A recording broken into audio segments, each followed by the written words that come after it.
সাভারে মাদক নারী ব্যবসা ও হানি ট্র্যাপের বিরুদ্ধে মানববন্ধন করেছে স্থানীয় বাসিন্দারা। শুক্রবার জুমার নামাজের পর পৌরসভার ৬ নম্বর ওয়ার্ডের কাতালাপুর ফুলবাগান এলাকায় এই কর্মসূচি অনুষ্ঠিত হয়। মানববন্ধনে বক্তারা এলাকার মাদকের বিস্তার রোধে প্রশাসনের কার্যকর পদক্ষেপের দাবি জানান। সাভার পৌর কৃষক দলের সাধারণ সম্পাদক মীর রফিকুল ইসলাম সানি অভিযোগ করেন, একটি বিউটি পার্লারের আড়ালে মাদক ও নারী ব্যবসা ও হানি ট্র্যাপ পরিচালিত হচ্ছে। তিনি দ্রুত অভিযান চালিয়ে অভিযুক্তদের গ্রেফতার এবং অবৈধ কার্যক্রমে বন্ধে প্রশাসনের হস্তক্ষেপ কামনা করেন। টাকা না দিলে তাদের মারধর করতেছে, বাংলাদেশের ইতিহাসে আমরা এগুলো দেখতে পাচ্ছি।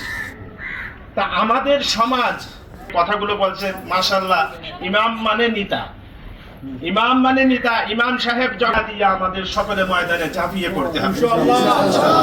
তা আমরা চাই এরকম ইমাম সাহেবের মাধ্যমে। সাহেব দেখলাম ভাষণ দিয়েছেন, এইটার ভাইয়া আমাদের সানি ভাইও অনেক সুন্দর কথা বলছেন।